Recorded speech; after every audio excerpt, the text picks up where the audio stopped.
ছবি আঁকা, গান ও আবৃত্তির আয়োজনে মেতে উঠেছে শিশুরা। নতুন বই কেনার আনন্দে স্টলে স্টলে তাদের ঘুরে বেড়ানো আর উচ্ছ্বাস চোখে পড়ার মতো। সন্তানদের বইয়ের সাথে সখ্যতা তৈরি করতে পেরে খুশি অভিভাবকরাও। আর ২১শে বইমেলার তৃতীয় শিশু প্রহরে পাপেট শো এই আনন্দে যোগ করে বাড়তি মাত্রা।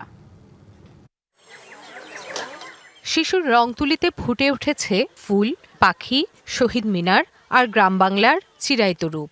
বইমেলায় এসে এভাবেই বই কেনার পাশাপাশি সৃজনশীলতায় ভাসছে শিশুরা। বাবা মায়ের হাত ধরে ঘুরে বেড়াচ্ছে স্টলে স্টলে, কিনে নিচ্ছে গল্প, ছড়া আর ছবি আঁকার বই। আমার ভূতের বই পছন্দ, আমি ভূতের বই কিনবো।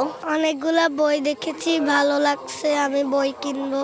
আমি এখানে পাপেশের জন্য এসেছি, আমার পাপেশের খুব ভালো লাগে। বই মেলায় ভালো লেগেছে, ছবি এঁকেছি, বই কিনছি, আমার খুব ভালো লাগছে। জনপ্রিয় পাপেট শো সিসিমপুর এবার নেই, কিন্তু পাপেট শো শুরু হতেই তাদের বাঁধ ভাঙা উচ্ছ্বাস। কেমন আছো? ইন্টারনেটের এই যুগে পরিবারের ছোট্ট সদস্যদের মুক্ত আলোতে এমন অনাবিল আনন্দ দিতে পেরে খুশি অভিভাবকরাও। ডিজিটাল ডিভাইস নিয়ে বিজি থাকে, এর মাঝে যে ওদের মাঝে বই পড়ার যে আগ্রহটা দেখে এটা আমার কাছে খুব ভালো লাগে। বাচ্চাদের স্কুল ছুটি, এবার নগদে পাচ্ছেন হেলিকপ্টার অফার। তাই কেনাকাটার পেমেন্ট নগদে করুন আর বুঝে নিন ২০০০ টাকারও বেশি ক্যাশব্যাক সহ হেলিকপ্টার রাইড। পেমেন্ট শুরু করুন আজই।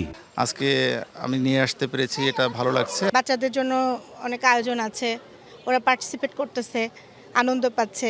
কাকতাড়ুয়া পাপেট থিয়েটারের আয়োজকরা বলেন, গল্প গানে শিশুকে আত্মনির্ভরশীল আর ভালো কাজে উদ্বুদ্ধ করাই এবারের আসরের মূল লক্ষ্য।